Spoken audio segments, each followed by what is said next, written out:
Oke, Bapak dan Ibu, selamat siang, selamat sore ini ya. Kita mulai saja. Nanti biar Bapak Ibu yang lain bisa ikut menyusul. Oke, dari 10 Bapak Ibu, ada yang mau maju dulu? Siapa yang mau ini mempresentasikan tulisannya? Silahkan, nggak apa-apa.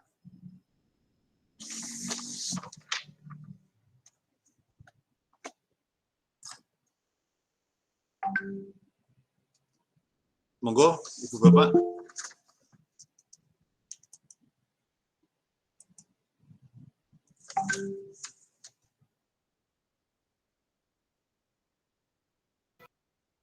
Pak Muhammad Arifin, kayaknya sudah semangat ini. Silakan Pak Muhammad Arifin. Oh iya Pak, ini masih buka materinya Pak. Enggak. Oke. Ini yang dipresentasikan yang analisis penerapan modul itu ya Pak ya? Iya. Oh iya.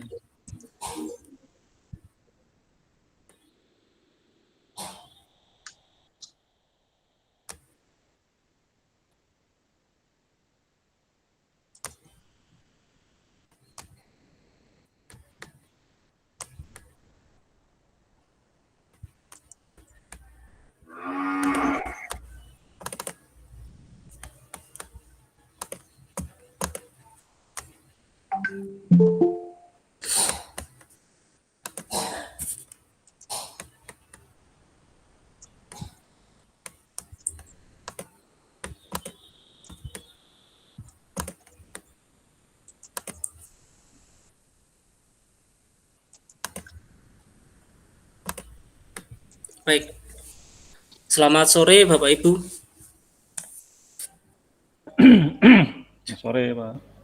Ya, Assalamualaikum warahmatullahi wabarakatuh. Waalaikumsalam warahmatullahi wabarakatuh. Jadi di sini saya akan mempresentasikan hasil kerja saya tentang analisa penerapan materi pada modul 2. Baik. Gambarnya muncul ya Pak ya? Muncul Pak, muncul. Oke. Jadi di sini saya mengambil satu materi yaitu tentang UML. Oke, jadi yang pertama yang di dalam analisa ini yang pertama itu adalah saya menganalisa dulu analisa lingkungan belajar peserta didik. Jadi di sekolah saya itu yang pertama itu adalah lingkungan sekolah itu berada di pinggir jalan antara provinsi, sehingga bisa mendapatkan sinyal yang baik dan sudah mempunyai jaringan WiFi, sehingga siswa lebih mudah mencari informasi atau materi melalui internet. Tetapi ada hal negatifnya juga, yaitu ramainya jalanan sehingga bisa mengganggu proses belajar. Nomor 2, masih kurangnya fasilitas pembelajaran, khususnya alat praktek, sehingga siswa harus bergantian dengan temannya. Nomor 3, tidak sedikit siswa yang memiliki orang tua acuh terhadap anaknya, baik dalam segi pembelajaran maupun hal lainnya. Nomor 4, kurangnya waktu belajar dan praktek dikarenakan pandemi COVID-19 sehingga waktu belajar dikurangi. Selanjutnya adalah keterkaitan materi pembelajaran dengan analisis lingkungan belajar peserta didik. Aduh, bentar Bu, ini salah sebenarnya. Jadi di sini ini UML. Pada materi ajar UML,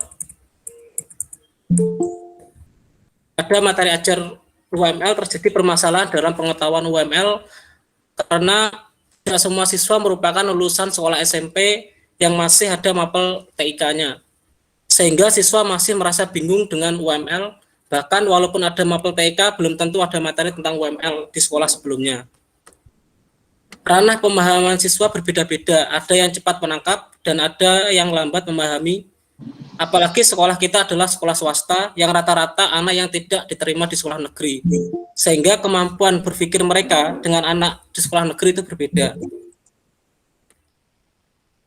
Ditambah lagi dengan kondisi pandemi yang belum mereda mengakibatkan bertambahnya permasalahan lainnya ketika pembelajaran dilakukan secara online mulai dari siswa yang tidak mempunyai kuota internet sampai dengan daerah tempat tinggal siswa yang kurang dalam jangkauan sinyal.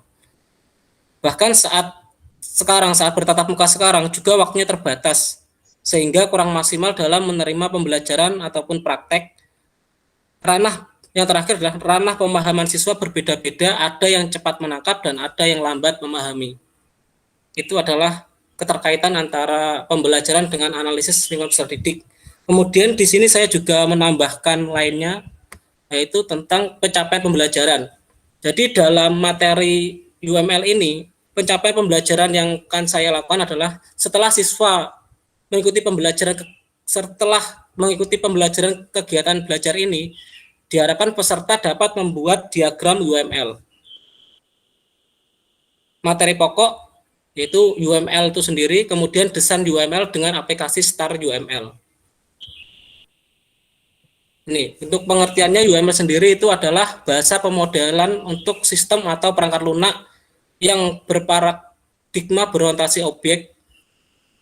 UML disebut bahasa pemodelan bukan metode. Jadi kan di sini itu UML itu bukanlah sebuah metode, itu hanyalah sebuah pemodelan seperti diagram yang kita pelajari pada pagi hari tadi. Nah, di sini kemudian materi selanjutnya adalah desain UML dengan aplikasi Star UML. Star UML adalah software pemodelan yang mendukung UML berdasarkan pada UML versi 1.4 dan dilengkapi 11 macam diagram yang berbeda, mendukung notasi UML 2.0 dan juga mendukung pendekatan MDA dengan dukungan konsep UML. Macam-macam desain UML, ada use case diagram, ada activity diagram, ada sequence diagram, state car diagram, deployment diagram, collaboration diagram, dan komponen diagram. Nah, maka di sini untuk kesiswanya saya akan mengambil saja satu contoh dari berbagai macam diagram, yaitu activity diagram. Nah, di sini udah ada contoh tentang activity diagram, yaitu tentang peminjaman buku di perpustakaan, Bapak Ibu. Di sini ada anggota, kemudian ada perpustakaan yang dimulai dari siswa tersebut atau anggota mencari buku, kemudian menyerahkan kartu anggota, dan nanti akan diperiksa oleh pustakawan. Pustakawan itu akan memeriksa apakah data tersebut akan valid atau tidak. Jika tidak valid, maka akan ditanyakan kepada anggota, kenapa kok bisa tidak valid, dan jika valid, maka akan disimpan data peminjamannya dan anggota yang meminjam tadi akan menerima buku dan kartu anggotanya. Jadi pada aktiviti diagram ini siswa nanti akan saya suruh untuk istilahnya untuk mengkonsepkan untuk menjelantrahkan tentang sistem sebuah aplikasi itu seperti apa. Nah, kemudian setelah itu saya akan memberikan soal. Di sini soal hot, tapi saya juga belum paham apakah ini hot atau bukan. Nanti mungkin bisa dikoreksi oleh Bapak Ibu dan juga dengan Bapak dosen. Di sini soal hot yang saya berikan yaitu adalah buatlah activity diagram sistem pembayaran daftar ulang siswa baru. Dikarenakan memang di saya kan mata pelajarannya kan di saya kan adalah jurusannya multimedia. Jadi untuk RPL sendiri itu hanya dapat di kelas 1, yaitu adalah pemrograman dasar. Sehingga di sini saya ingin siswa tersebut istilahnya bisa membuat sistemnya atau mengkonsepkan sebuah sistem tentang pembayaran daftar ulang mereka siswa baru itu mulai mereka itu pertama kali keterima sampai akhirnya melakukan pembayaran sehingga bisa masuk ke sekolah. Oke, penutupnya kelebihan penerapan pembelajaran HOTS. Yang pertama, siswa lebih berpikir logis dan sistematis. Kedua, kemampuan siswa lebih terasah, lebih kreatif dan ada usaha untuk berpikir. Dikarenakan kan tadi kan kita anak-anak itu disuruh untuk kita berikan satu contoh sistem, anak-anak itu disuruh menjelantrahkan. Jadi seperti apa cara kerja sistem aplikasi ini sehingga mereka bisa lebih terasah, lebih kreatif dan berusaha untuk berpikir. Kelemahannya adalah tidak semua siswa mempunyai pengetahuan kognitif ranah menganalisis, mengevaluasi dan mencipta atau membuat yang baik. Kemudian pemilihan soal yang harus memenuhi standar HOT, saya juga di sini belum paham sehingga saya masukkan di kelemahan. Oke, saya rasa sekian dari saya, mungkin ada masukan dari Bapak dosen dan juga dari teman-teman. Sekian, Wassalamualaikum warahmatullahi wabarakatuh. Waalaikumsalam warahmatullahi wabarakatuh. Satu. Ya, silakan Bapak dan Ibu, ada tanggapan dari yang disampaikan Pak Mo. Pak Mo siapa ini Pak? Arifin, Pak. Mo Arifin. Ya. Ya, Mo Arifin. Monggo Bapak Ibu. Ada tanggapan tentang HOTS yang disampaikan Pak Arifin tadi?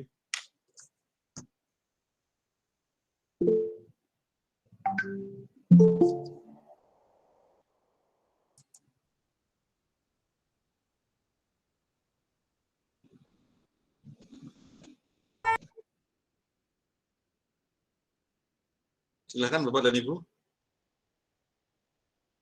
Oke, mungkin bisa nanti menyambung. Pak Muhammad Arifin, tadi di HOT disampaikan tentang proses pembayaran mahasiswa baru ya Pak ya? Iya, Pak. Proses pembayaran mahasiswa baru daftar ulangnya. Daftar ulangnya. Iya. Pak Arifin, ini ada proses yang terputus nggak Pak? Kalau kita membangun sistem untuk pembayarannya, ada Ya. proses yang terputus, berhenti di titik tertentu, kemudian si siswa membayar melalui cash manual, apa siswa lari ke bank untuk membayar ke bank atau lewat ATM begitu. Artinya ada proses yang berhenti karena dilakukan secara manual. Ada nggak Pak? Ada, Pak, yaitu pada pembayaran atau istilahnya membayarnya itu kan mulai melalui sistem bank di sekolah kita itu kan melalui bank BNI ya, Bapak ya. Jadi nanti anak-anak itu disuruh untuk menyerahkan bukti berupa pembayaran tersebut. Apakah pihak sekolah cukup untuk memberikan validasi pembayaran cukup dengan bukti itu Pak? Iya Pak, cukup sama juga. Pertama itu pasti siswanya itu dicek dulu Pak, dicek dulu apakah dia diterima di sekolah ini apa tidak. Jika diterima nanti akan dilanjutkan untuk proses pembayaran Pak.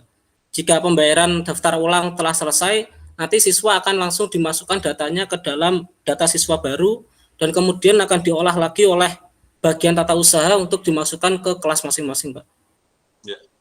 Nah, mungkin yang perlu kita agak lebih hati-hati kalau kita mendesain sistem dengan proses yang terputus seperti ini Bapak dan Ibu. Artinya ada proses otomatis yang terputus menjadi manual. Kemudian nanti bersambung lagi.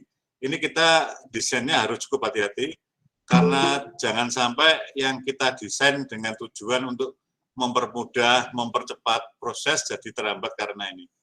Mungkin Bapak Ibu yang pernah belanja atau sering belanja di Bukalapak atau Tokopedia atau yang lain itu, waktu kita membayar pakai transfer m-banking atau mobile banking gitu, kita pakai virtual gitu, begitu kita langsung bayar begitu, di aplikasi e-commerce tadi sudah langsung statusnya terbayar. Jadi saya nggak perlu membuktikan ke Tokopedia, ke Bukalapak, ini saya kirim bukti pembayaran saya. Tapi secara otomatis dari pihak bank ada servis yang dikirim ke sistem kita, sistemnya Bukalapak. Jadi si bank membuat servis yang yang berisi data bahwa telah dilakukan transfer ke rekening si Bukalapak atau rekening Tokopedia. Itu salah satu cara untuk ini Bapak dan Ibu untuk menghindari putusnya proses komputer tadi. Nah, kita harus cukup, artinya kalau memang teknologinya memang belum di support sampai situ, kita harus cukup hati-hati untuk menggambarkan baik itu di use case atau di activity atau di sequence. Karena aktivitas-aktivitas yang di UML ini untuk menggambarkan aktivitas yang terjadi di sistem, aktivitas otomatis. Nah, kalau terputus bisa terjadi nanti Bapak dan Ibu harus menggambarkan dua diagram. Diagram dari awal sampai dia berhenti melakukan pembayaran, kemudian digambarkan lagi saat sudah dilakukan pembayaran, pihak sekolah melakukan validasi dari pembayaran itu. Dari saya seperti itu sih, Bapak dan Ibu. Silakan kalau ada tambahan dari Bapak Ibu yang lain.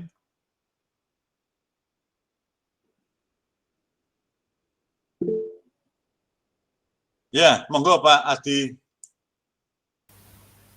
Baik, terima kasih Pak Kris untuk waktunya. Menambahkan sedikit saja terkait dengan apa yang disampaikan oleh Pak Muhammad Arifin tadi ya, yang dengan HOTS tadi. Kebetulan pada saat saya mengikuti pelatihan untuk pembuatan soal-soal HOTS, salah satu triknya dari pembicara saat itu adalah kita sebagai pembuat soal itu sebisa mungkin membuat soal seperti dalam bentuk narasi, ya, dalam bentuk narasi, sehingga siswa itu nanti dituntut untuk berpikir soal ini maunya apa, gitu kan? Soal ini maunya apa dan bagaimana solusinya. Jadi salah satu trik mudahnya oleh pembicara saat itu adalah buatlah soal-soal narasi yang akan memaksa siswa untuk berpikir. Nah, kalau sudah memaksa siswa untuk berpikir lebih kritis, lebih logis, maka soal-soal itu bisa dimasukkan dalam kategori HOTS. Seperti itu aja mungkin Pak Arifin masukan dari saya. Terima kasih Pak Kris. Oh ya, terima kasih Pak masukannya Pak. Ya, terima kasih Pak Adi Nur Rahman. Kita sudah diingatkan dengan yang dilakukan Pak Adi Nur Rahman. Monggo Bapak Ibu yang lain ada masukan buat Pak Arifin? Pak Sena, silakan Pak Sena.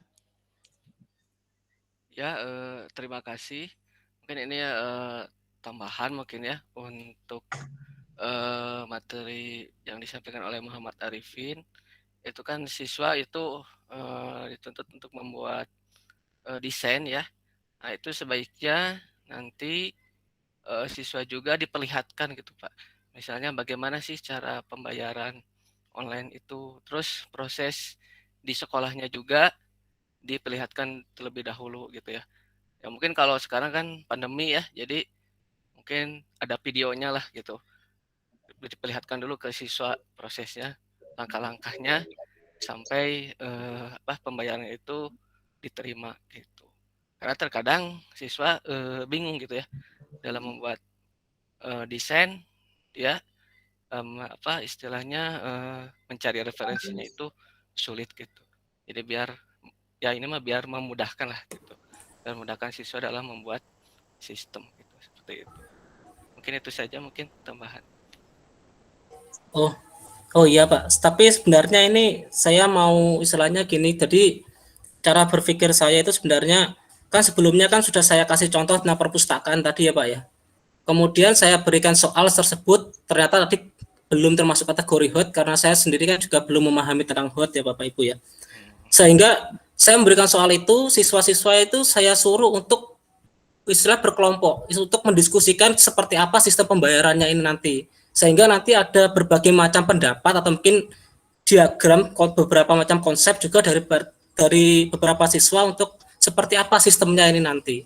Yang saya harapkan adalah itu, karena menurut saya kan tidak selalu sama kan setiap sistem itu, setiap anak itu pasti mempunyai rancangannya sendiri-sendiri. Dan itu nanti akan kita evaluasi bersama yang baiknya seperti apa, yang paling tepatnya seperti apa. Jadi seperti itu sebenarnya rencana saya itu. Oh ya, ya bisa. Ya. Ya mungkin cukup mungkin sekian aja. Ya, ada lagi Pak dan Ibu?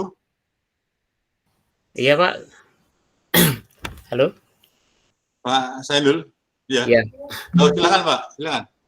Kalau menurut saya sih kita kasih kita beri tugas untuk anak-anak itu membuat judul project yang mana judul projectnya itu yang belum ada yang belum ada sampai sekarang, atau mungkin yang sudah ada tapi harus ada perbedaan dari fitur-fitur yang sudah ada. Nah, jadi itu nanti akan menciptakan ide-ide kreatif yang mana nanti ide itu bisa dilombakan atau mungkin bisa dijual dan sebagainya. Nah, dan nanti setelah kita nilai judul-judulnya itu nanti baru bisa anak-anak mulai mengerjakan mulai dari UML sampai project-projectnya.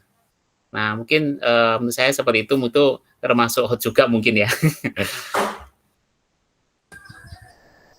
Oh iya, terima kasih Pak masukannya Pak. Teman ya sebenarnya saya tekankan lagi karena saya kan jurusan multimedia ya Pak ya.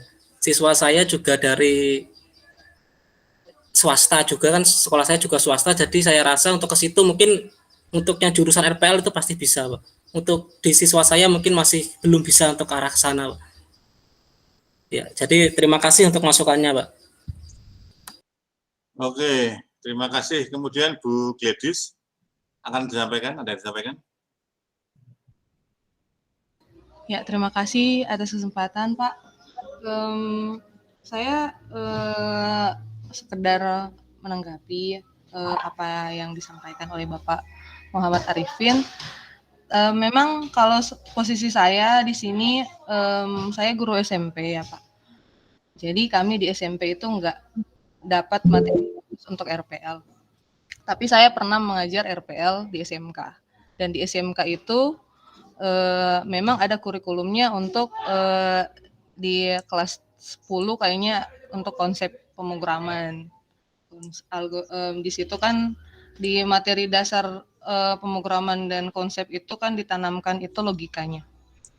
Yang paling penting untuk mendesain perangkat lunak itu logikanya harus terbentuk berpikir algoritmik yang seperti itu logika. Ketika untuk menemukan membuat suatu perangkat lunak itu kita harus menemukan masalah dulu ya, Pak.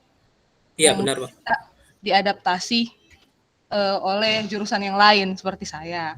Yang kita bisa adaptasi mungkin meskipun kita tidak di jurusan RPL mengajarnya, mungkin kita adaptasi itunya konsep berpikirnya kita adaptasi terapkan ke jurusan kita masing-masing, pertama untuk itu.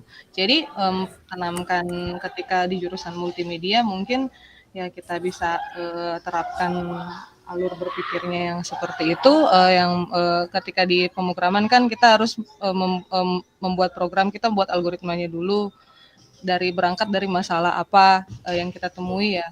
Terus dari masalah kan kita muncul ide seperti yang Bapak tadi bilang. Dari ide itu muncul pemecahan, kita buat kerjakan dalam sebuah program dan itu mungkin kita bentuk cara pola berpikir dulu. Nanti ide ketika pola pikir terbentuk, ide secara natural akan keluar dengan sendirinya begitu ya. Jadi tidak terkesan dipaksakan untuk membuat perangkat lunak yang seperti itu, tapi itu muncul dari natural dari peserta didik. Mungkin itu sih kalau dari saya, Pak. Terima kasih.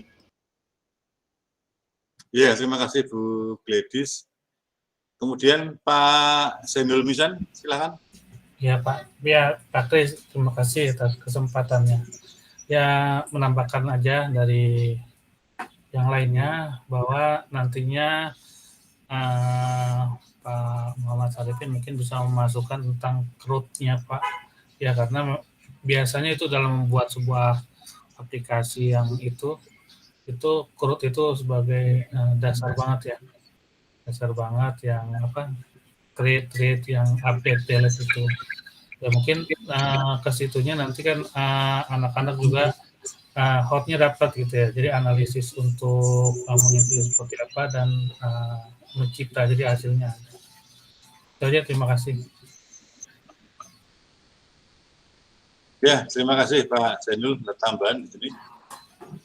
Oke, kita lanjutkan dengan pemateri kedua, nih. Monggo siapa yang akan memaparkan tulisannya? Pak Susanto, silakan.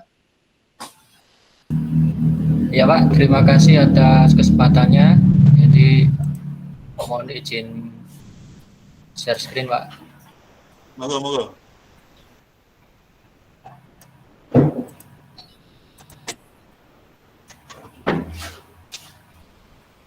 Apakah sudah terlihat Pak? Ya, sampun Pak. Ya, jadi sebelumnya minta maaf kalau misalnya ada kekurangan dan kesalahan pada PPT yang saya buat. Jadi kali ini saya akan sharing tentang analisa saya terhadap penerapan materi di modul 2. Nama saya Susanto. Jadi Lingkungan peserta didik adalah kelas 10 TKJ di SMK Telkom Malang, di mana pesertanya berasal dari wilayah Jawa Timur yang sebagian besar kesulitan dalam membuat database karena baru pertama kali belajar materi tentang RDBMS ini.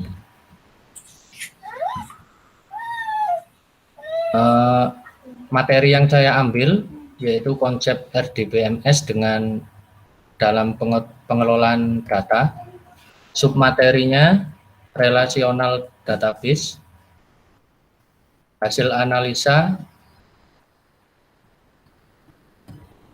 permasalahan yang ditemukan, 1. Kurangnya pengalaman peserta didik dalam membuat database. 2. Peserta didik kesulitan dalam menentukan atribut pada database. Apalagi sekarang pembelajaran dilakukan secara online, sehingga peserta didik ini lebih kesulitan lagi dan tetap membutuhkan pendampingan dari guru. Pemecahan masalah untuk peserta didik, pengajar menceritakan manfaat manajemen database pada kehidupan sehari-hari sehingga meningkatkan ketertarikan dan minat peserta didik dalam belajar. Pengajar memberikan materi baik berupa modul dan video pembelajaran untuk mencukupi kebutuhan belajar peserta didik. Menggunakan Draw.io sebagai aplikasi online untuk membuat desain RDBMS. Jadi kalau aplikasinya secara online, siswa itu lebih bersemangat gitu ya. Jadi daripada mereka nginstal dulu terus terdapat banyak error, maka sebaiknya aplikasi online ini kita manfaatkan sebanyak mungkin. Pengajar mengupload materi pada LMS sekolah sehingga peserta didik dapat mempelajari semua materi sewaktu-waktu, kapanpun peserta didik ada waktu luang untuk mempelajari materi yang diupload oleh pengajar. Contoh latihan membuat relation database menggunakan konsep HOTS. Jadi topik permasalahannya yaitu penilaian siswa. Jadi guru itu kan biasanya membuat nilai tentang kemajuan siswa dalam belajar. Jadi tugasnya membuat database dengan beberapa tabel untuk mencatat penilaian siswa.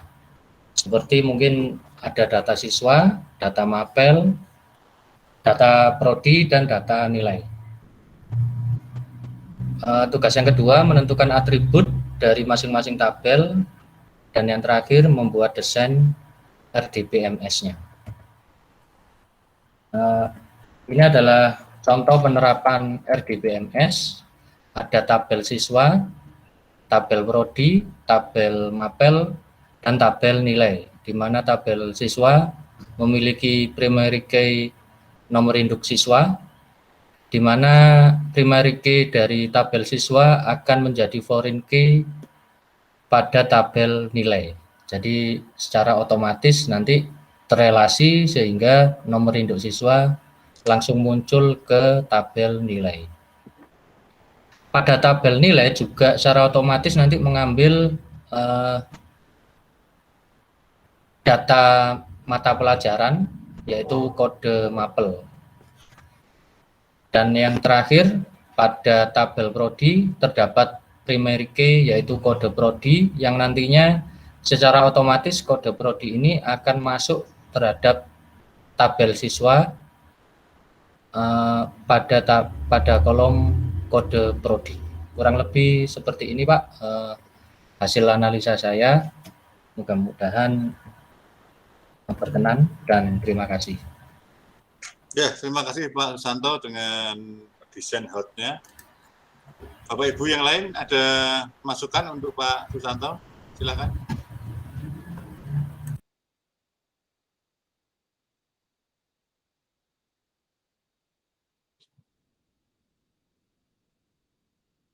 Silakan Bapak dan Ibu. Oke. Pak Adi Nur Rahman, silakan. Baik, terima kasih Pak Kris. Selamat siang Pak Susanto. Selamat siang, Pak. Oke, bagus sekali apa yang disampaikan oleh Pak Susanto.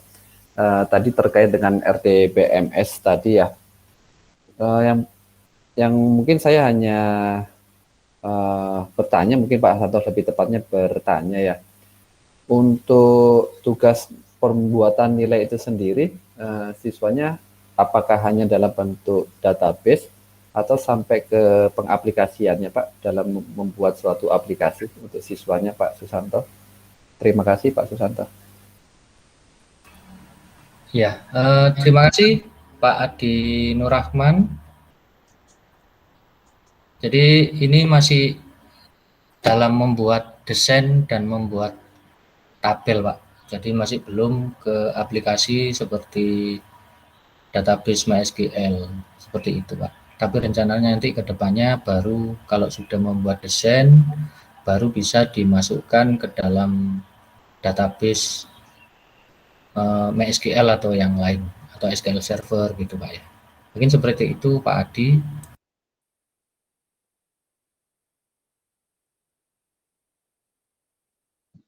Ya. Silakan Bapak Ibu yang lain, ada masukan untuk Pak Susanto?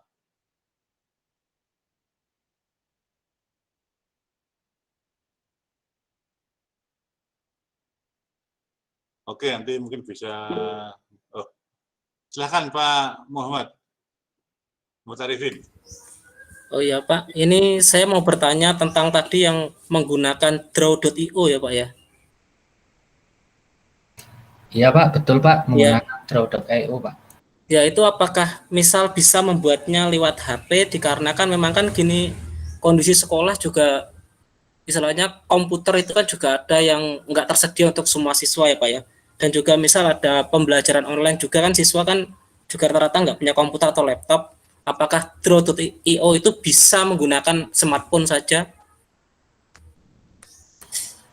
Iya Pak, sejauh pengalaman saya, jadi kita bisa saya share screen, saya izin share screen ya Pak. Ya, iya Pak. Jadi ini saya membuka draw.io. Jadi nanti ketika kita sudah daftar pada draw.io, ini akan tersimpan pada Google Drive kita. Jadi otomatis jadi file-filenya ini akan tersimpan pada Google Drive. Di mana untuk penggunaannya bisa menggunakan komputer ataupun handphone. Yang terpenting terkoneksi ke internetnya dengan baik, dan kelebihannya kita tidak perlu melakukan instalasi apapun, kita cukup menggunakan browser Pak. Kita cukup menggunakan browser, terus kita ke website draw.io. Ini nanti kita daftar, ini daftarnya juga gratis, kita tidak perlu membayar ataupun melakukan cracking, dan banyak sekali fiturnya Pak. Di sini kalau kita buat new diagram, ini ada kelas diagram, ada flowchart, ada ERD yang tadi saya praktekkan, nanti hasilnya ERD kurang lebih seperti ini Pak. Jadi siswa menurut saya akan sangat terbantu kalau kita menggunakan aplikasi editor secara online seperti draw.io Pak. Itu Pak, mungkin jawaban dari saya. Mohon maaf kalau misalnya ada kekurangan. Ya, terima kasih Pak. Ini sangat membantu sebenarnya.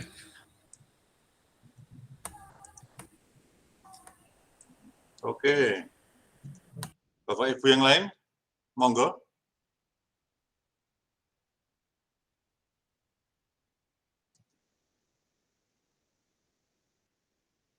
Kalau dari Pak Susanto sendiri, sebetulnya aspek hostnya ini ada di desain database-nya atau Pak, atau pemakaian teknologinya ini? Artinya menggunakan Draw.io-nya ini yang dituntut ke anak-anak. Sebetulnya penerapan saya untuk penggunaan Draw.io itu untuk memecahkan permasalahan yang ada pada peserta didik, gitu, Pak. Karena peserta didik tadi ada yang pembelajaran secara online sehingga perangkat yang dimiliki kurang memadai, sehingga saya arahkan menggunakan aplikasi online seperti Draw.io. Terus untuk hotsnya itu saya mengambil dari pengambilan topik permasalahan, Pak. Jadi topik permasalahannya itu kita membuat database untuk penilaian siswa, kurang lebih seperti itu, Pak. Oke. Jadi tetap hotsnya di desain database-nya ya? Betul, Pak. Draw.io-nya sebagai tool alat bantu untuk menggambarkan desain. Betul, Pak. Bapak Ibu yang lain ada tambahan? Masukan, komentar? Oke, belum ada ya. Mungkin biar anak-anak tambah pusing toh Pak Susanto, biar dia menganalisa lebih dalam lagi.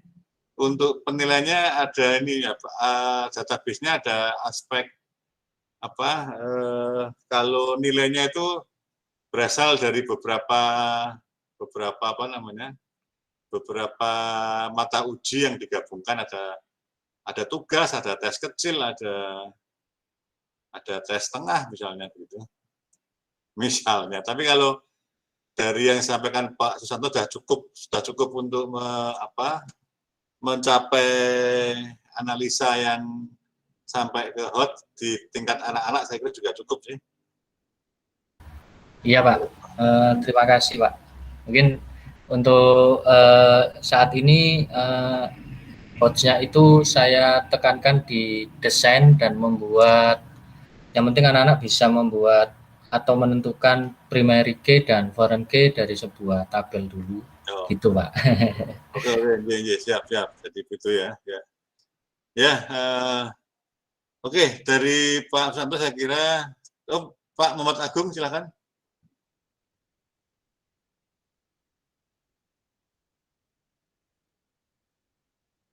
Belum keluar suaranya, Pak.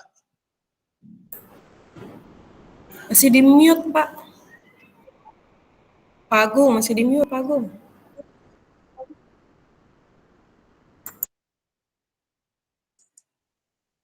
Pak Agung, suaranya belum keluar.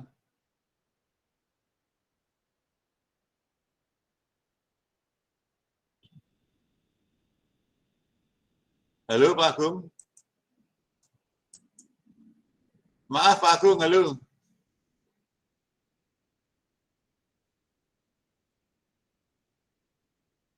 Maaf, Pak Agung, suaranya belum keluar. Masih di mute. Nah, Mengapa masih di silent ya? Ya, selamat sore. Maaf, iya, saya ulangi bisa diulangi, kembali. Pak. Ya, saya ulangi kembali. Saya Agung dari Bekasi, pengajar tingkat SMP. Pelajaran materi RDBMS ini, database, saya pikir ini kan lebih ditekankan di tingkat SMK atau di SMA, terutama di SMK ya. Bagaimana dengan di tingkat SMP, materi dasarnya seperti apa gitu? Artinya metode seperti apa yang harus diberikan kepada siswa tingkat SMP, kelas 7, 8, dan 9 untuk diperkenalkan database seperti ini. Memang di tingkat SMP sekarang baru masuk pembelajaran informatika. Memang ada pembelajaran algoritma ya. Nah, sekarang yang saya tanyakan mungkin Pak Susanto yang sudah terbiasa mempelajari database di sini, kira-kira metode seperti apa yang lebih potensial, yang lebih cepat dipahami oleh siswa untuk tingkat SMP ini sehingga mereka bisa mempelajari database dengan lebih cepat dan lebih baik. Ya, seperti itu, Pak. Terima kasih, Pak Agung. Silakan Pak Susanto, berdasarkan pengalaman Pak Susanto di Malang seperti apa? Ya, Terima kasih Pak Agung atas pertanyaannya. Jadi kalau pengalaman saya Pak Agung dalam mengajar siswa, yang pertama tentunya ketika kita mempelajari pemrograman, itu kita belajar algoritma, di mana kita perlu menanamkan kepada siswa kita algoritma itu adalah rangkaian pemecahan sebuah permasalahan. Jadi kita membuat sebuah algoritma untuk memecahkan sebuah permasalahan, dan ini sangat berhubungan sekali dengan konsep HOT saya rasa, sehingga kita bisa mengambil topik atau konsep yang sama antara algoritma dengan pembelajaran mode atau konsep HOT seperti itu. Jadi ketika kita membuat sebuah algoritma, nah di dalam algoritma itu pastinya kan ada database ya Pak, nanti kan butuh database. Seperti ketika kita untuk membuat sebuah nilai itu kan ada sebuah permasalahan Pak ya. Kalau kita mengambil topik dari permasalahan, permasalahannya apa? Misalnya penilaian terhadap siswa. Semua siswa kan baik SMP maupun SMK tentunya membutuhkan nilai. Nah, dari topik permasalahan penilaian siswa, kita rancang dulu analisa dari pembuatan algoritmanya. Jadi ketika siswa masuk ke sebuah sekolah, siswa tersebut jurusan apa, atau mungkin kelas berapa, namanya siapa, nomor induk siswanya berapa, seperti itu Pak.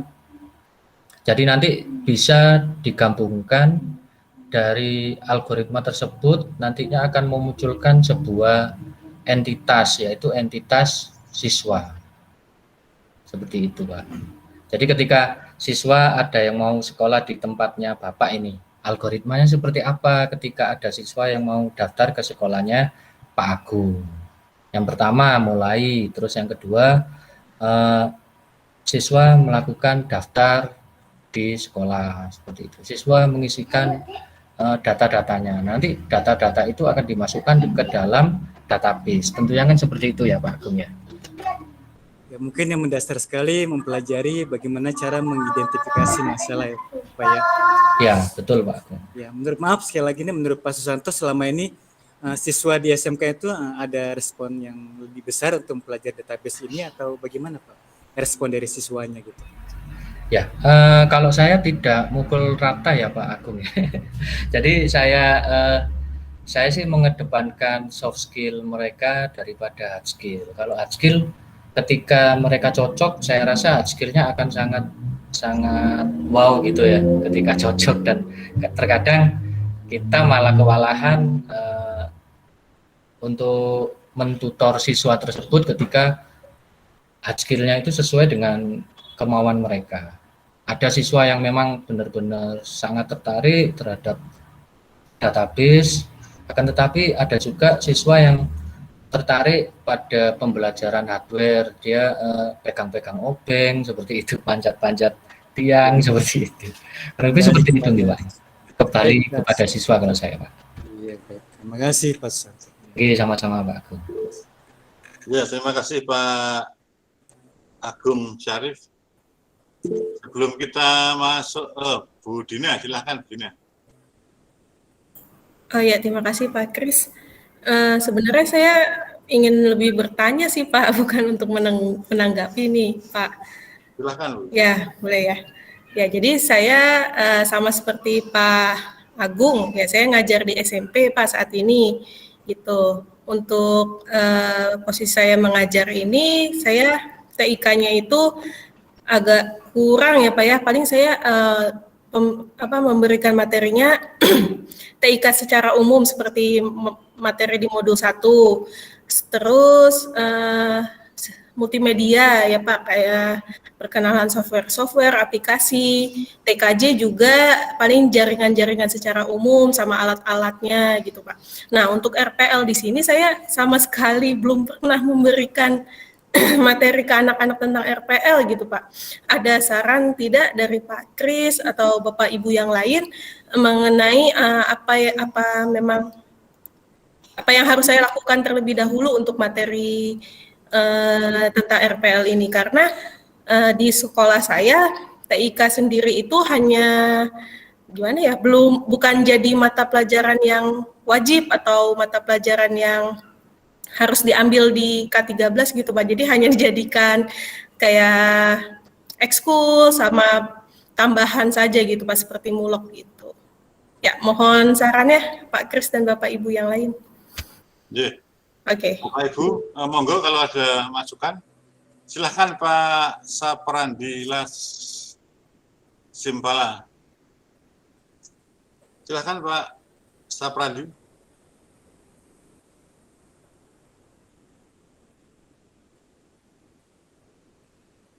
Masih mute Pak Saprandi?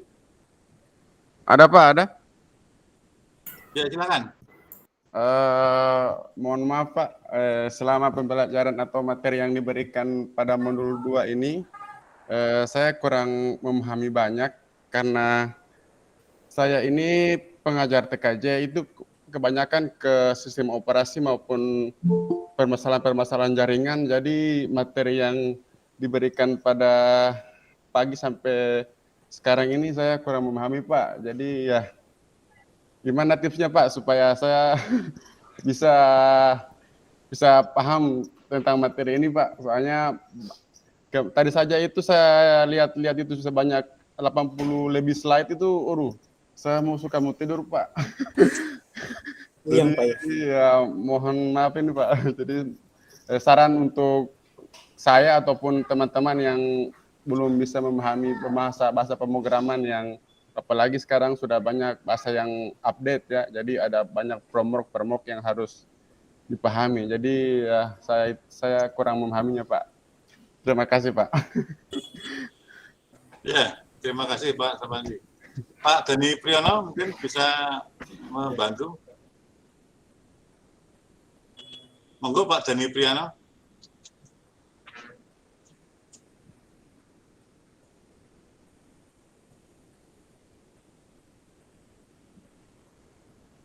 Suaranya belum keluar Pak Dani Priyono.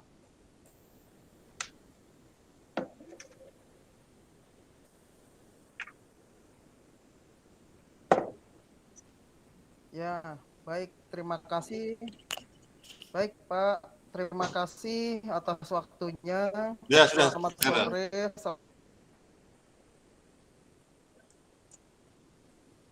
Salam sejahtera buat kita semua.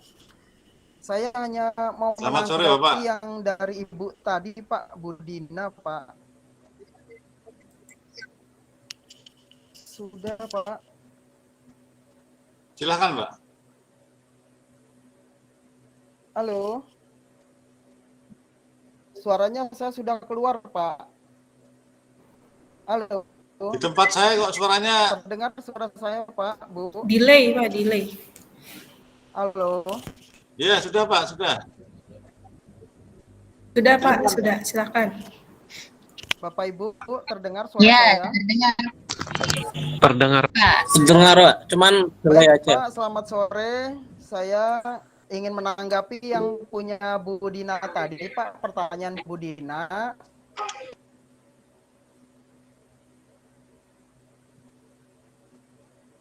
Kebetulan saya pernah di SMP dulu, Pak.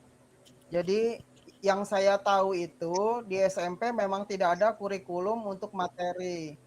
Untuk materi RPL ini tidak ada.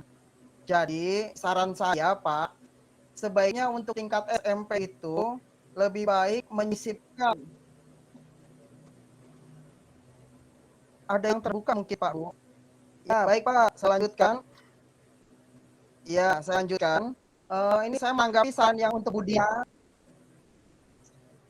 Ya Bapak Ibu, saya menanggapi yang permasalahan dari Budina tadi Bapak Ibu. Karena saya pernah di SMP, bahwa di SMP itu di kurikulumnya tidak ada materi seperti tambahan ini, seperti TKJ dan RPL. Nah, saran saya buat Bapak baik sekali. Caranya lebih baik dengan cara putus. Mungkin kalau Bapak Ibu sinyalnya agak videonya sudah dimatikan untuk biar bandwidth-nya nggak kemakan video. Nanti si Google Meet akan menyesuaikan kebutuhan bandwidth-nya. Pak Muhammad, silakan Pak Muhammad sambil menunggu Pak Dhani Priyono.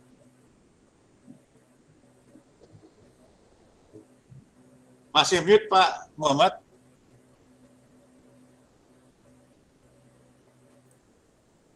Masih mute Pak. Oke, terima kasih. Halo. Ya, sudah kedengaran. Ya, menanggapi dari Ibu Dina tadi, mohon maaf saya mau nanya dulu, di SMP itu pelajaran semacam TIK itu masuk mulok apa gimana Bu? Iya Pak, kalau pas di K13 ini sih sebelum pandemi ya Pak, sebelum pandemi itu dibarengi dengan prakarya Pak. Jadi saat sebelum pandemi saya ngajar itu 2, jadi prakarya sama TIK, tapi lebih seringnya ke TIK karena saya jurusannya TIK kan ya ambil kuliahnya. Jadi dari kepala sekolah bilang ya sudah berikan saja TIK-nya gitu, tapi TIK yang disamakan di kurikulum 2013 sebelumnya 2000 KTSP gitu. Nah, setelah pandemi ini beberapa di TK kan ada yang praktik tuh, saya akhirnya kepala sekolah bilang ya udah berikan saja prakaryanya dulu, TK-nya dihentikan dulu saja gitu.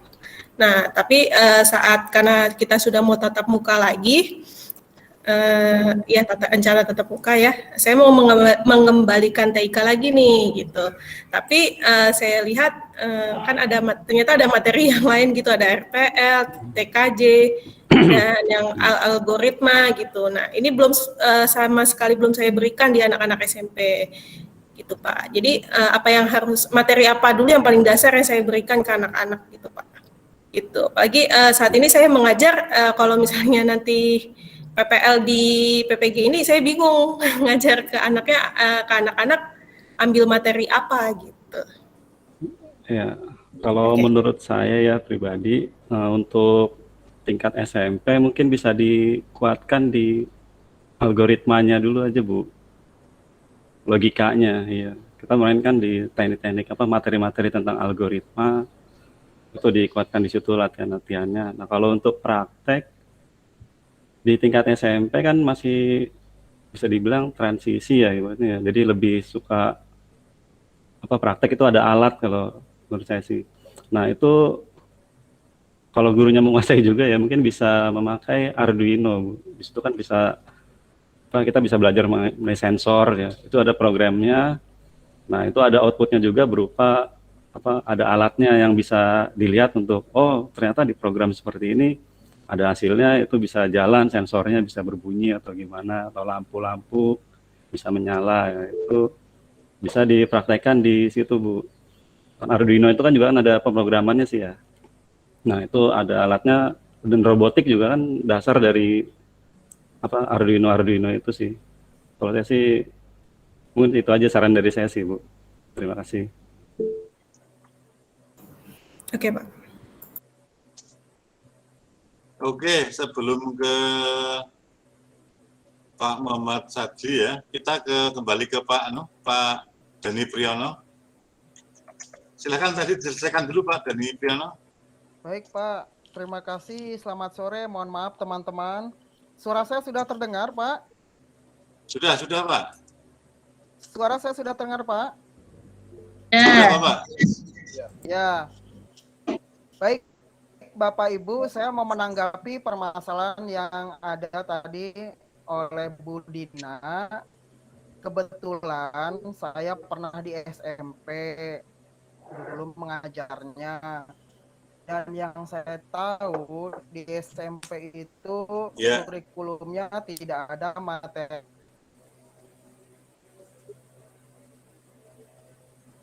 tentang RPL apalagi TKJ.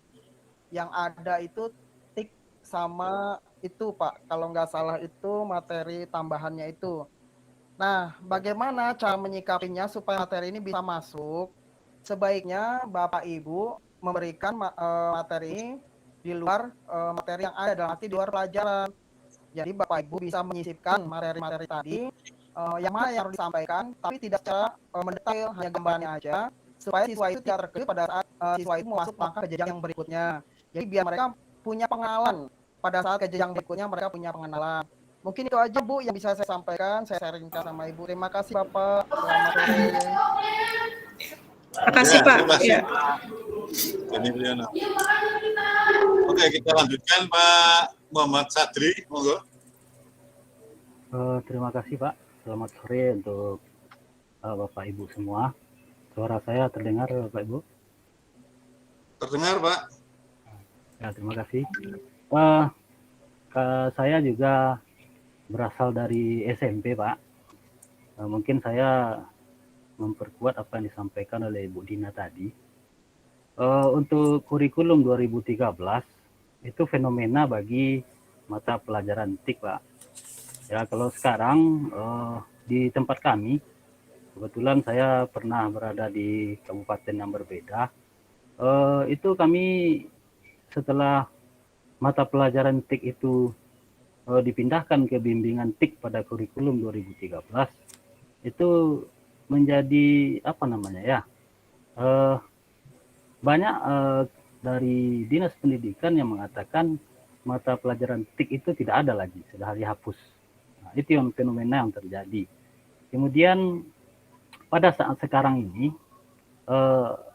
anggapan dari dinas pendidikan atau yang berwenang di daerah kami, mata pelajaran TIK ini istilahnya bisa dikatakan dianaktirikan lah. Nah, jadi pernah beberapa kali itu ada pertemuan-pertemuan guru TIK, kalau tidak salah di Jakarta, itu ada utusan dari daerah kami yang ingin memperjuangkan kembali mata pelajaran TIK ini menjadi mata pelajaran yang masuk dalam struktur. Kalau sekarang dientrikan di dalam Dapodik itu Pak, itu masuk kepada apa namanya, tambahan, jam tambahan, sama dengan BK, konseling kalau di SMP. Mengenai materi-materi yang kami ajarkan itu lebih kepada, apalagi daerah kami yang daerah yang kurang istilahnya mengenal teknologi lah begitu, lebih kepada Microsoft Office, Excel, PowerPoint, dan pengenalan internet. Itu mungkin yang kami ajarkan, cuma sekedar itu. Apalagi peralatan yang ada pun sangat terbatas. Mungkin untuk materi ini, apa yang disampaikan oleh Bapak Sapradila Simpala tadi, mungkin kami ya betul-betul sangat kesulitan untuk memahaminya. Mungkin itu Pak dari saya. Terima kasih. Ya, terima kasih Pak Sadri.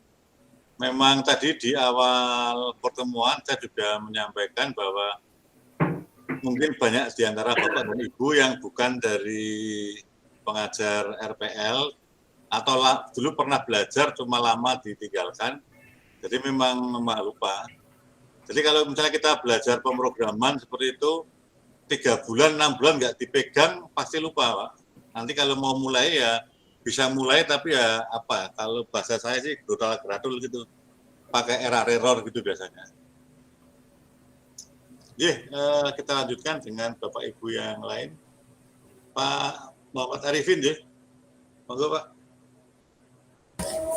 Oh iya Pak, ini sebenarnya saya hanya mau tanya kepada guru-guru SMP ini tentang mata pelajaran TIK. Sebenarnya mata pelajaran TIK itu harus ada di SMP atau memang tidak harus ada?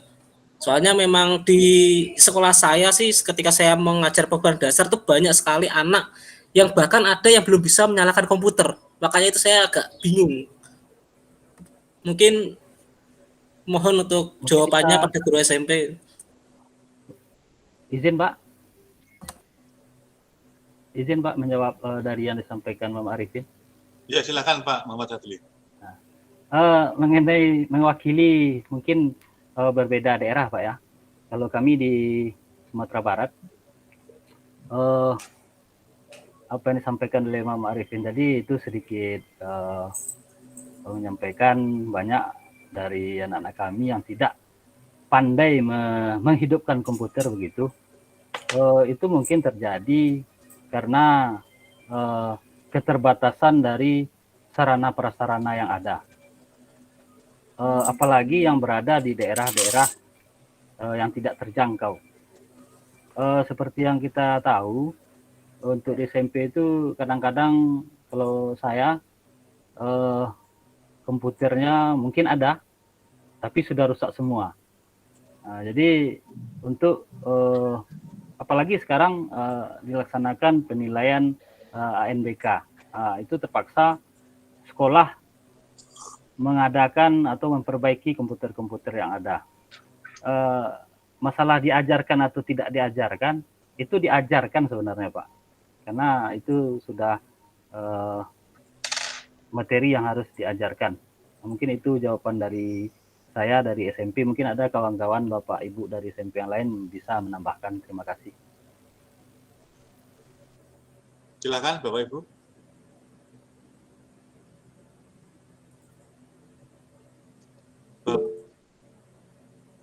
Bu Rahmawati, monggo. Baik Pak, terima kasih.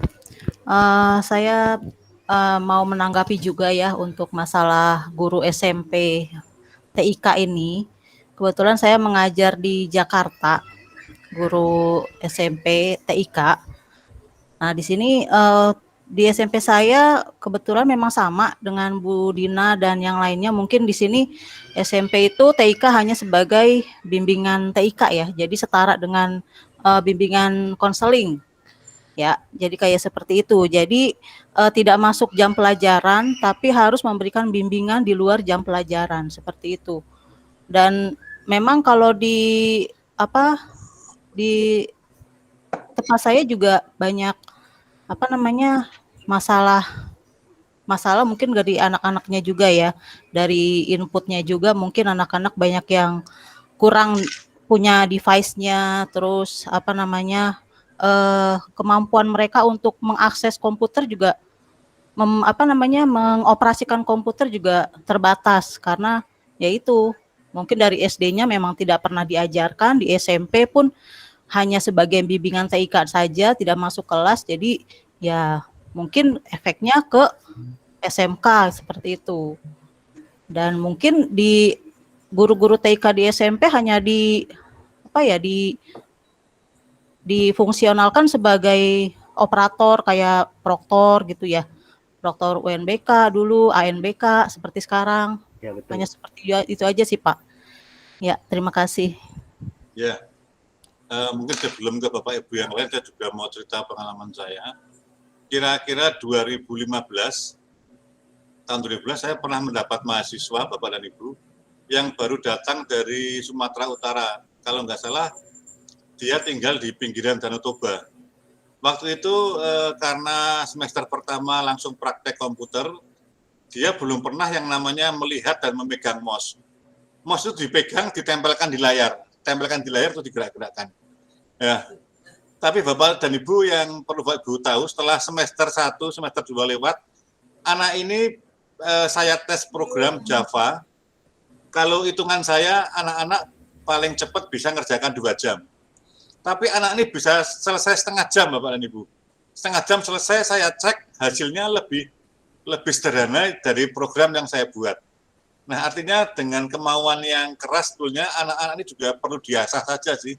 Kadang-kadang memang faktor lingkungan di tempat tinggalnya tidak support internet, tidak ada komputer yang mendukung, tapi begitu dia mendapatkan fasilitas di kampus seperti di tempat kami ini, dia langsung bisa menguasai. Sampai sekarang dia programnya bagus. Beberapa kali kami minta untuk membantu membangun aplikasi tempat kami, begitu. Jadi kadang-kadang kita hanya perlu mengasah ini aja ya. Mereka punya kemampuan, tapi memang belum terlihat. Kemudian kasus tadi memang Bapak dan Ibu pandemi COVID ini seperti membuka cakrawala kita. Selama ini kita tuh mempunyai mindset bahwa komputer TIK ini hanya sebagai suatu pendukung operasional. Nah, sekarang bisa Bapak Ibu bayangkan kalau tidak ada internet, nggak ada TIK, apakah Bapak Ibu juga bisa melakukan PPG seperti ini? Berapa banyak perusahaan yang harus tutup gulung tikar karena tidak bisa mempergunakan fasilitas TIK di operasional pekerjaannya. Seperti kampus akan tutup kalau pandemi ini terus berlanjut tanpa didukung oleh TIK seperti saat ini. Jadi mungkin Bapak dan Ibu yang bisa saya sarankan untuk anak-anak SMP mungkin bisa diberikan pemahaman lebih dengan contoh-contoh kasus yang membuat mereka tertarik untuk belajar TIK, pengembangan TIK, bagaimana sebetulnya kekuatan TIK ini dalam menangani suatu permasalahan yang berglobal seperti ini. Ya. Jadi misalnya kalau saya buka Facebook, kenapa kok ada iklan, selalu iklannya itu iklan yang saya suka, iklan otomotif, iklan sepeda motor, kemudian tentang audio. Ternyata si Facebook mencatat, kalau saya pakai Google, searching sesuatu, informasi yang saya cari tentang otomotif, tentang sepeda motor, tentang audio, dicatat sama Google, kemudian mungkin informasi ini mungkin dijual ke Facebook atau diambil Facebook. Oh, berarti ini Pak Kris ini sukanya punya hobi otomotif nih. Jadi iklannya yang masuk ke tempat saya itu iklan tentang otomotif, bukan iklan-iklan yang lain-lain lagi.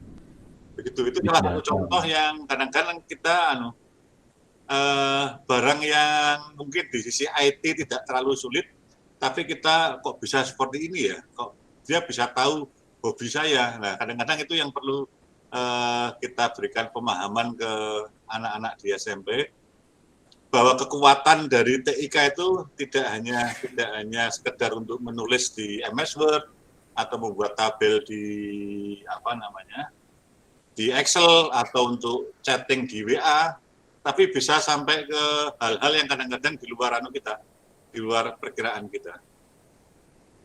Seperti itu sih Bapak dan Ibu. Saya juga kadang-kadang kalau menghadapi pimpinan misalnya yang masih menganggap TIK itu bukan suatu core utama bisnis sekarang. Padahal sekarang tanpa TIK kayak kampus nggak bisa berjalan sekarang. Dan usaha-usaha seperti perdagangan sekarang dikuasai oleh perdagangan online semua. Jadi seperti kadang-kadang karena mindset kita masih menggunakan mindset yang lama, bahwa TIK ini hanya sebagai support, tidak dibutuhkan, ya memang repot Bapak dan Ibu. Tapi tidak ada salahnya kita memberikan pemahaman seperti itu ke anak didik kita sih. Ada lagi komentar atau bisa kita buka lembaran baru Bapak dan Ibu? Mungkin kita persilahkan salah satu Bapak Ibu untuk memaparkan lagi outnya.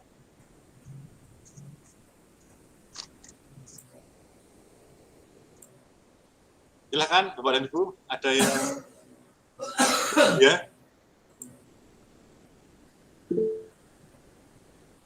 Pak Adi Nur Rahman, silakan Pak Adi. Oke, terima kasih Pak Kris. Saya izin share.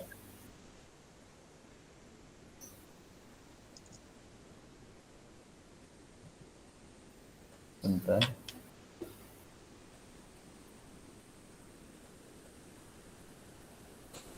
Apakah sudah terlihat, Pak Kris? Sudah Pak Adi. Baiklah, selamat sore rekan-rekan semuanya. Saya izin untuk presentasi terkait dengan analisis penerapan materi di modul kedua. Untuk lingkungan belajar sendiri dari peserta didik, kami mengambil dari SMK Telkom Malang.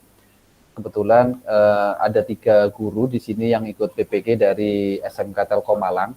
Ya, di mana untuk lingkungan belajar peserta didik yang diambil di sini adalah kelas 10 RPL dari sekolah kami yang persentase siswanya 95% berasal dari wilayah Jawa Timur. Artinya hanya kurang lebih itu hanya 10% yang berasal dari Kota Malang, sekitar 90%-nya berasal dari luar Kota Malang, seperti itu. Di mana mereka semua pada saat SMP itu memang belum pernah diajarkan dasar-dasar membuat suatu program seperti itu.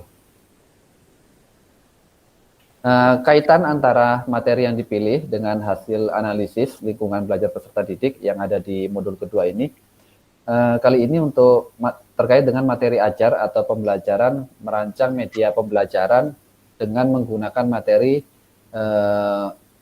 PBO ya, pemrograman berorientasi objek atau dalam perancangan aplikasi atau sistem informasi. Di sini aplikasi atau sistem informasi yang hendak dibuat itu adalah sistem informasi terkait dengan pendaftaran siswa baru atau PPDB. Permasalahan pertama yang kami hadapi saat pembelajaran seperti ini adalah kebetulan kalau di sekolah kami itu beberapa materi atau beberapa mata pelajaran produktif itu dijadikan satu, namanya materi produktif. Ada materi produktif RPL maupun materi produktif TKJ. Nah, karena dijadikan satu itu ya, jadi beberapa mata pelajaran dijadikan satu, maka target modul yang harus dikerjakan itu cukup banyak ya. Bagi siswa itu cukup kesulitan karena memang target modul yang harus diselesaikan itu juga ada banyak. Yang permasalahan kedua yang kami hadapi adalah sedikit sekali siswa di dalam kelas yang mampu mengikuti modul yang sudah dirancang oleh gurunya, ya, sehingga banyak siswa yang pada saat mereka melakukan proses pembuatan aplikasi ataupun pengerjaan tugas itu melakukan copy paste dari temannya. Atau mungkin dari internet banyak sekali ya, jadi mereka tinggal copy paste saja codingannya segala macam di aplikasi mereka, seperti itu. Permasalahan ketiga yang kami hadapi adalah sumber tutorial selain modul dari sekolah itu bervariasi, bisa ngambil dari internet, dan itu mengakibatkan adanya perbedaan referensi bagi setiap siswa. Ya, adanya perbedaan referensi bagi setiap siswa, dan tidak semua guru itu mampu membuat video pembelajaran yang bagus. Karena kalau di kami, karena di sini sekarang sudah pembelajaran daring, dan banyak sekali siswa milenial yang lebih mengedepankan untuk belajar menggunakan visual audio. Artinya mereka lebih suka belajar itu menggunakan video pembelajaran, baik itu yang ada di YouTube maupun di tempat-tempat yang lain, seperti itu. Dan ini menuntut seorang guru itu mampu membuat video pembelajaran yang baik. Karena jangan sampai siswanya itu justru melihat video pembelajaran dari sumber yang lain. Kenapa? Karena nanti hasilnya tidak sesuai seperti yang diharapkan, seperti itu. Lalu untuk pemecahan masalahnya sendiri, tadi ada 3 permasalahan. Untuk permasalahan 1 dan 2, kami biasanya mendiskusikan dengan tim pembuat modul ya. Pengajar itu kan kami punya tim pengajar, ada pengajar RPL maupun pengajar TKJ gitu. Kami akan berdiskusi. Yang pertama adalah agar modul yang disampaikan itu sama. Jadi modul yang disampaikan setiap guru kepada siswa itu sama dan terstruktur dan detail gitu ya. Harapannya apa? Harapannya adalah pada saat pembelajaran, khususnya pada saat pembelajaran daring, itu kan pasti gurunya berubah-berubah, gurunya ganti-ganti. Nah, walaupun gurunya ganti-ganti karena modulnya sudah standar, sudah baku, jadi tidak mengalami istilahnya kayak ada blank spot pada saat pembelajaran gitu ya, karena materi yang diajarkan itu sudah runtut gitu ya, walaupun gurunya ganti-ganti, seperti itu. Terus yang permasalahan ketiga untuk pemecahan masalahnya itu adalah seperti yang saya sampaikan tadi, pengajar akan membuat video tutorial yang terstandar ya. Jadi terstandar, kebetulan di sekolah kami itu sudah ada beberapa video tutorial yang digunakan untuk pembelajaran. Jadi siswa tidak perlu lagi mencari video tutorial di tempat yang lain, cukup buka channelnya sekolah saja, di situ sudah ada video tutorial. Selain itu di sekolah kami juga setiap pembelajaran, kebetulan setiap kali KBM daring seperti ini, itu kan selalu live YouTube ya, sehingga bukan hanya bisa dilihat oleh peserta didik, tapi wali murid juga bisa melihat proses pembelajaran yang terjadi selama daring. Jadi setiap kelas itu sudah punya channel YouTube masing-masing, dan setiap kali pembelajaran dari pagi sampai siang itu selalu live YouTube. Jadi orang tua dapat memantau aktivitas belajar dari putra-putrinya seperti itu. Contoh penerapannya yang sederhana itu adalah terkait dengan tadi yang saya sampaikan di awal, pembuatan flowchart untuk pendaftaran siswa baru ya. Itu yang di sini kebetulan saya menggunakan Draw.io seperti punyanya Pak Susanto sama ya. Jadi di sini menggunakan Draw.io untuk membuat atau menggambar flowchartnya. Di sini untuk algoritmanya sendiri di sini tentu saja mulai dari start gitu ya, atau mulai lalu siswa mendaftar di website PPDB sekolah ya. Lalu mereka mengupload data diri ataupun memasukkan data dirinya secara online ya. Karena kalau di sekolah kami ini PPDB-nya full online ya, jadi siswa tidak perlu datang ke sekolah untuk mendaftar. Jadi mereka cukup menggunakan handphone ataupun menggunakan laptopnya selama itu terkoneksi dengan internet, mereka dapat mendaftarkan diri seperti itu. Lalu melakukan biaya pendaftaran, sama biaya pendaftarannya juga melalui online secara langsung, dan mereka akan mencetak kartu ujian masing-masing dari rumah mereka masing-masing. Nah, untuk selanjutnya, karena sekarang masih kondisi pandemi, untuk seleksi ujian masuk itu kami menggunakan sistem daring untuk seleksinya, di mana seleksinya itu ada 3 hal yang kami uji. Yang pertama adalah terkait dengan kemampuan akademis mereka. Di situ sekolah kami akan menguji kemampuan matematika, bahasa Inggris, maupun fisikanya mereka. Ujian kedua adalah terkait dengan ujian kesehatan. Karena ini daring, ujian kesehatannya dibuktikan dengan surat sehat dan tidak buta warna dari rumah sakit atau puskesmas terdekat. Dan yang terakhir adalah ujian terkait dengan kesabaptaan atau kedaya tahan tubuh. Jadi mereka secara online gitu ya, secara telepon, secara menggunakan WA ataupun menggunakan yang lain. Jadi mereka, kami lihat videonya untuk berolahraga seperti itu. Nah, kalau lulus, mereka akan melakukan pembayaran biaya sekolah. Nah, kalau tidak lulus, otomatis sudah tidak ada kesempatan mereka untuk mendaftar lagi di SMK Telkom di gelombang tersebut, di gelombang yang dibuka tersebut. Nah, kalau yang sudah lulus, maka mereka akan mengikuti kegiatan MPLS dan resmi menjadi siswa SMK Telkom Malang. Seperti itu, Pak Kris dan rekan-rekan, hasil analisis untuk modul kedua dari kami. Terima kasih. Ya, terima kasih Pak Nur Rahman. Bapak Ibu ada komentar, ada masukan? Keren Pak, keren. Asli guru RPL. Iya, iya. Saya bukan guru RPL, Pak. Saya guru TKJ, Pak. Oh iya, maaf Pak. Oke. Berarti senang RPL-nya. Sebenarnya lebih ke arah algoritmanya sih, Pak. Jadi kalau kita guru apapun, tadi seperti yang disampaikan oleh Bu Gladys tadi ya, kita fokus ke algoritmanya saja sebenarnya itu ya. Itu sudah baik sebenarnya karena sudah menuntut kita untuk berpikir HOTS. Kalau kita sudah algoritmanya udah baik seperti itu. Ya, silakan Pak Muhammad Arifin. Oh ya, ini sebelumnya mohon maaf saya banyak nanya ini. Soalnya dari Pak Adi ini luar biasa sekali, memang sistem pembelajaran di sekolahnya ini memang luar biasa.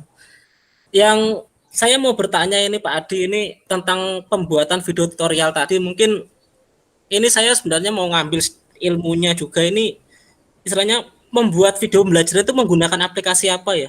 Terus itu istilahnya kayak tentang seperti apa, model-modelnya seperti apa, karena ini nanti mungkin bisa jadi masukan untuk jika nantinya akan ada pembelajaran daring lagi, Pak.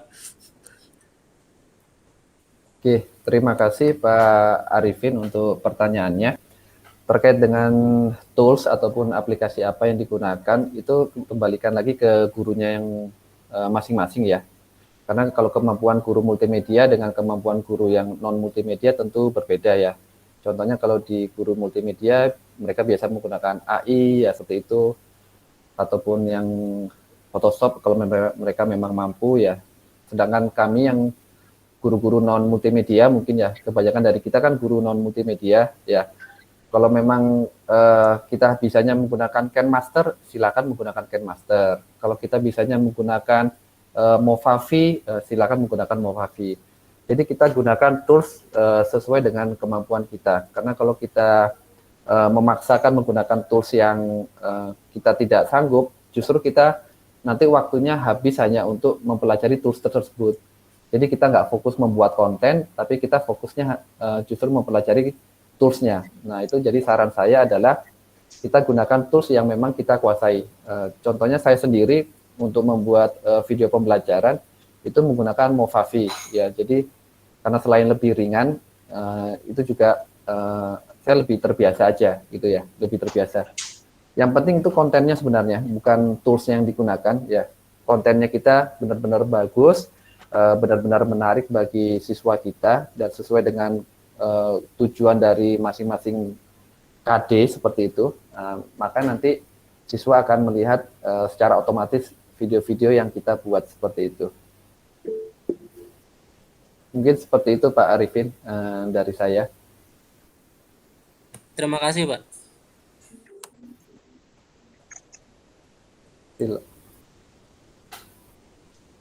Ya, Pak Susanto. Silakan.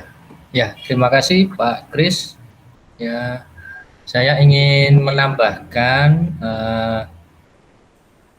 jawaban dari Pak Abdi mungkin ya. Jadi biar bisa saling sharing, menambahkan juga. Jadi begini Bapak Ibu, sangat baik sekali. Jadi informasi yang diberikan oleh Pak Adi tadi. Jadi kita sebagai pengajar, kita jangan menyerah dengan kondisi yang ada. Kita tetap satu Indonesia walaupun berbeda-beda, seperti tentunya ada perbedaan pengadaan perangkat di tiap sekolah, terus perbedaan tersedianya jaringan internet, seperti itu. Kita bisa mengakali istilahnya seperti itu ya. Kita orang Indonesia itu terbiasa dengan cukup gitu ya. Yang penting cukup walaupun di bawah, walaupun kekurangan sebenarnya cukup. Kita ini sebenarnya ya kita perlu bersyukur.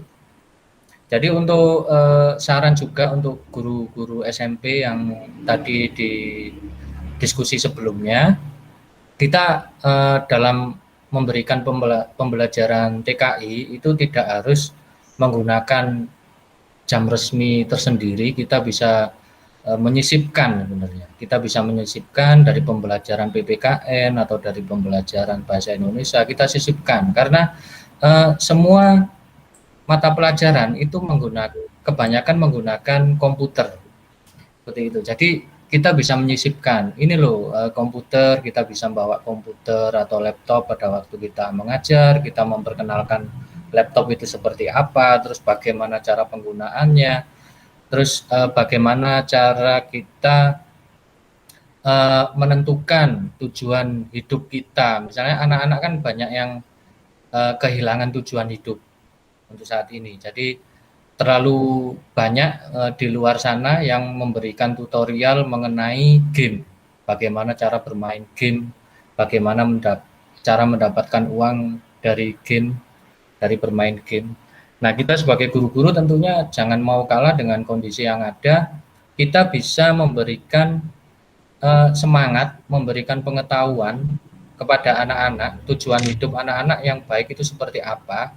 Kalau misalnya diarahkan ke TKI, mungkin kita bisa melakukan share beberapa pekerjaan tentang komputer yang berhubungan dengan komputer, misalnya pekerjaan tentang programmer, pekerjaan tentang network administrator itu seperti apa saja, terus berapa gajinya, sehingga mereka tertarik. Oh ini kayaknya cocok dengan saya. Terus kita kasih beberapa tutorialnya, kita tinggal download aja beberapa video yang ada di internet, tentunya sangat banyak, kita download aja. Bagaimana sih cara kerja developer itu seperti apa? Bagaimana cara kerja seorang network administrator itu seperti apa? Nanti kita bagikan kepada anak-anak. Anak-anak suruh melihat, daripada kita capek-capek ya.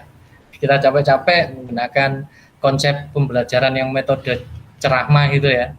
Mungkin kita bisa menayangkan tayangan videonya kita tayangkan, jadi biar anak-anak menentukan pilihannya sendiri. Anak-anak nanti misalnya, saya cocoknya di programmer, silakan nanti diberikan beberapa video tentang pembelajaran mengenai pemrograman. Kurang lebih seperti itu tambahan saya untuk memperkaya video pembelajaran dan materi dari yang diberikan oleh Pak Adi tadi. Terima kasih Bapak Ibu.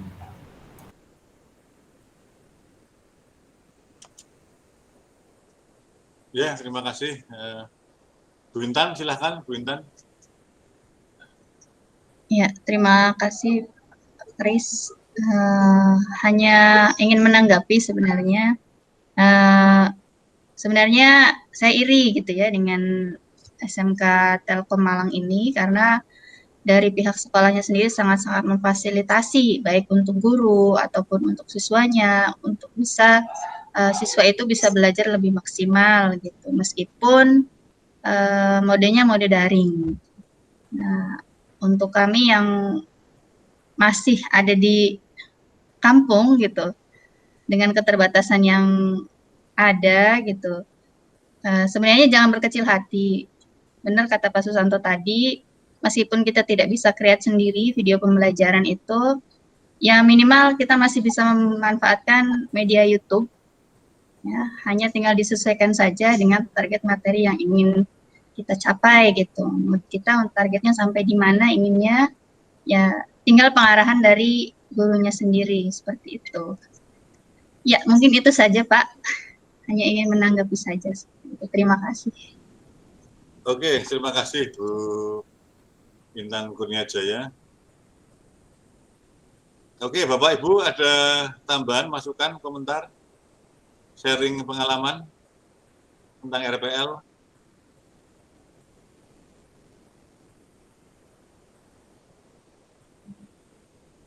Saya mau mempresentasikan. Oh, silakan Pak.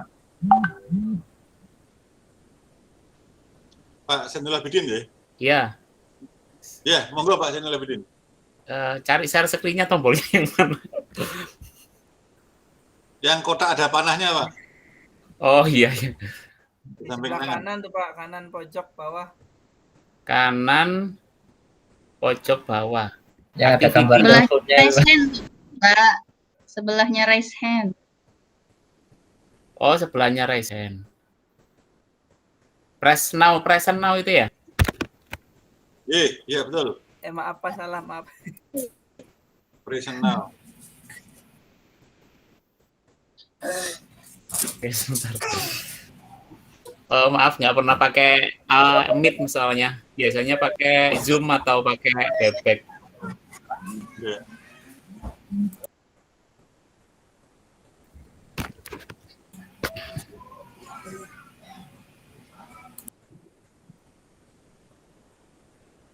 Oke. Jadi hasil analisis penerapan materi modul 2 dari saya. Jadi saya memilih pembelajaran dengan menggunakan materi basis data. Nah, untuk permasalahannya adalah memang dari kami basis data itu diajarkan di kelas 1. Ya, sebenarnya sih basis data diajarkan di kelas 2, tapi di tempat saya mapel-mapel produktif yang inti itu sebagian ditaruh di kelas 1. Nah, jadi siswa kebanyakan mungkin belum pernah belajar basis data atau coding dan sebagainya di SMP. Tapi ada sebagian juga yang memang sudah pernah belajar otodidak ya. Kebanyakan sih ya beberapa anak itu yang kalau yang sudah belajar otodidak dia itu semangat sekali untuk belajar coding ya. Karena emang sebelumnya sudah tahu dan menyenangkan dan bisa membuat program dan bisa ngoprek, bisa ngehack. Nah, kayak gitu. Apalagi ngehack itu kebanyakan siswa suka banget ya. Ya, sampai kami pernah dihack webnya. Oke, nah permasalahan kedua sedikit sekali mungkin siswa-siswa yang bisa memahami basis data, ya mungkin gara-gara itu background-nya ya, dari background yang belum mengenal tentang pemrograman, jadi perlu kita sedikit bersabar untuk bisa memahami siswa. Yang ketiga adalah banyak siswa yang mengumpulkan tugas-tugas siswanya hanya mengandalkan tugas temannya. Nah, apalagi sekarang zamannya online ya, kita mengajar via Zoom misalkan ya, anak-anak matikan kamera, jadi tinggal tidur ya, terlelap sampai tidak dimatikan. Ya. Di absen baru dipanggil temannya, baru hadir. Ketika disuruh demo, katanya mic-nya rusak, jaringannya lemot, ya itulah alasannya. Ya seperti itu mungkin masalah-masalah yang sering dihadapi apalagi sekarang masa pandemi ini. Nah untuk pemecahannya mungkin dari saya pengajar perlu memberi gambaran basis data secara sederhana, semudah mungkin sehingga anak-anak itu bisa mudah memahami. Mungkin bisa memberi contoh yang kehidupan sehari-hari. Jadi anak-anak sudah sering menghadapi aktivitas sehari-hari. Jadi kalau misalkan dikolaborasi itu insya Allah lebih mudah. Yang kedua mungkin pengajar perlu membuat media pembelajaran berupa video tutorial yang nanti runtun, jadi mulai dari pertama, kedua, dan seterusnya sehingga sampai menjadi basis data. Dan bisa diupload ke YouTube ya, karena tidak hanya siswa kita yang biasanya yang ingin belajar, tapi orang lain juga ingin juga belajar. Karena untuk belajar pemrograman itu sebenarnya tidak perlu misalkan kita belajar sendiri pun bisa ya, kita buat program sendiri bisa, sampai mahir pun bisa kalau misalkan otodidak. Nah tapi kita perlu model struktur, jadi kayak seperti sekolah ya, dapat sertifikat dan bisa diakui di dunia, intinya bisa bergabung di dunia teknologi.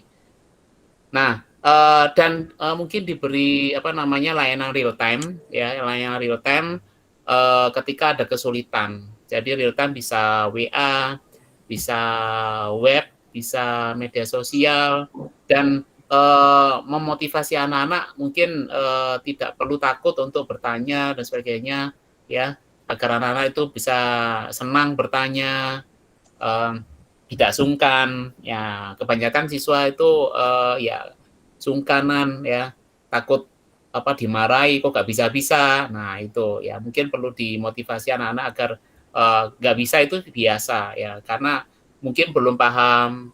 Nah jadi siswanya perlu diberi pengertian agar berani berkonsultasi sama gurunya. Untuk permasalahan ketiga mungkin jika siswa-siswa yang tidak sudah memahami materi-materi itu pasti anak-anak tidak akan mencontek tugas temannya, dan mungkin diberi motivasi bahwa pekerjaan sendiri itu lebih membanggakan daripada pekerjaan teman. Ya, mungkin itu dari saya. Pak, mungkin ada tanggapan atau mungkin kurang kurangnya pemecahannya mungkin bisa diberi solusinya. Silakan Bapak Ibu kalau ada masukan untuk Pak Zainul Abidin atau komentar. Monggo silakan.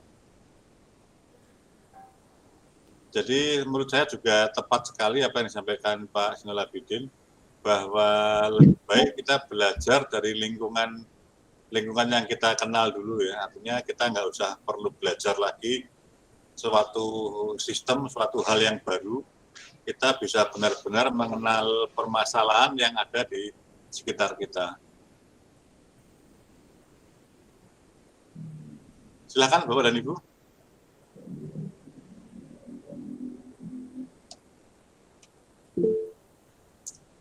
Pak Daru, monggo Pak Daru Wicaksono.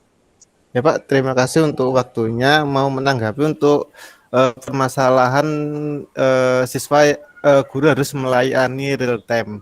Saya punya pengalaman dulu saat PJJ itu sudah dikasih itu, tapi akhirnya kita merasa diteror akhirnya. Bagaimana jam mulai dari mungkin siang sampai malam, siswa itu terus bertanya. Yang saya sarankan guru tetap melayani tapi ada batasannya sampai mungkin sampai pukul 17 atau pukul berapa. Nanti kalau nggak ada batasannya biasanya kita yang diteror. Seperti diteror banyak pertanyaan dari dari anak-anak yang pertanyaannya sama tapi banyak. Itu aja Pak. Terima kasih. Ya. Terima kasih Pak Daru. Pak Sena Ahmad, monggo Pak Sena. Ya, mungkin saya ingin menambahkan ya, tadi betul ya bahwa pemrograman itu sebenarnya bisa dipelajari ya baik sendiri, tapi memang lebih menyenangkan itu kalau ada teman gitu ya, jadi biar ada diskusi dan ditekankan mungkin ke siswa itu kita harus tidak hanya logikanya ya, tapi apa namanya tuh sikapnya juga gitu ya. Karena dalam pemrograman sering kita menghadapi error gitu ya atau kesalahan. Nah, itu kita harus memberi apa ya, pengarahan lah ke siswanya untuk tidak mudah menyerah gitu ya. Dan harus bisa mau mencari kesalahan tersebut sehingga bisa diselesaikan gitu. Mungkin jadi selain dari sisi logika juga harus kita kasih apa ya, semangat lah gitu ke siswanya itu sendiri biar tidak mudah menyerah gitu. Mungkin itu dari saya. Ya, terima kasih Pak Sena.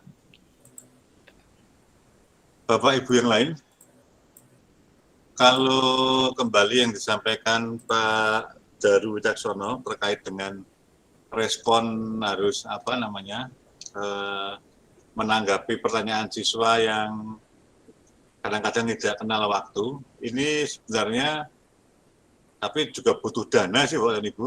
Kita mengenal adanya WA apa namanya WhatsApp bisnis.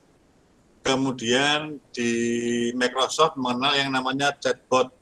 Chatbot ini mirip chatting, mirip chat di WA, tapi bisa kita kendalikan secara AI, secara artificial intelligence. Jadi kalau pertanyaan apa, nanti bisa kita pilihkan jawabannya yang bisa secara otomatis.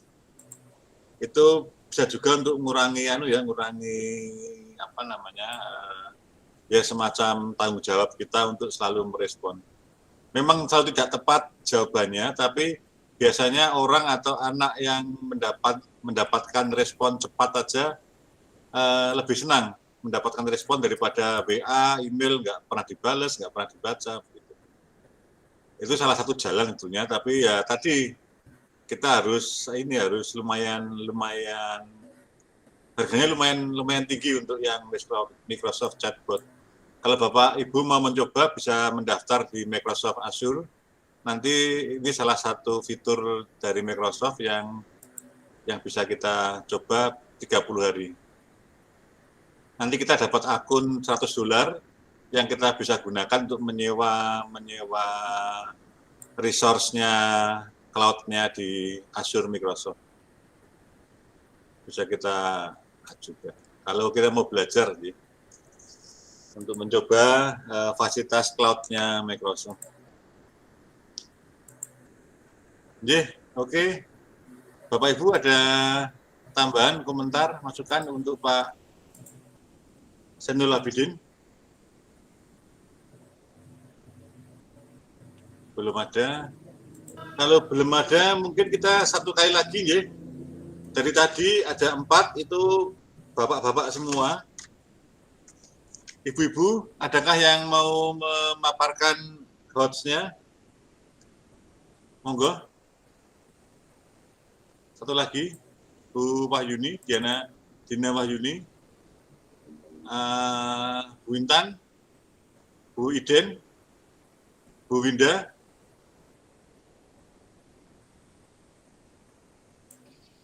Ada? Oke, mungkin belum ada, nggak apa-apa. Bu Rahmawati? Bu Gladys? Oh, kayaknya Bu Intan nih. Sudah pakai kacamata ini. Silakan Bu Intan.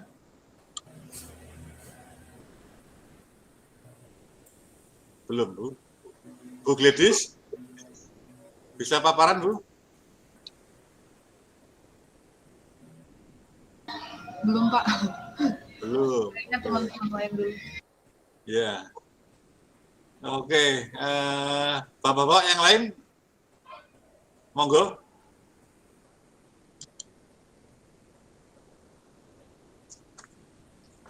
Ada lagi?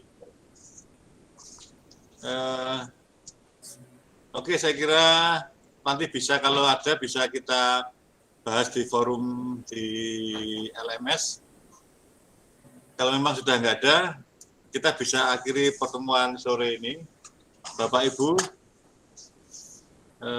saya secara pribadi mohon maaf kalau dalam mendampingi Bapak Ibu untuk hari ini ada sesuatu hal yang baik saya sengaja, tidak sengaja, kurang berkenan di Bapak dan Ibu. Mohon maaf, nanti kapan-kapan mungkin kita bisa bertemu. Ya Pak, semoga Pak. Terima kasih.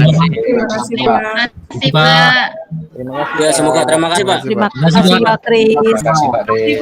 Terima kasih Pak Kris. Terima kasih Pak. Selamat. Ada muda. Assalamualaikum warahmatullahi wabarakatuh. Waalaikumsalam warahmatullahi wabarakatuh. Terima kasih.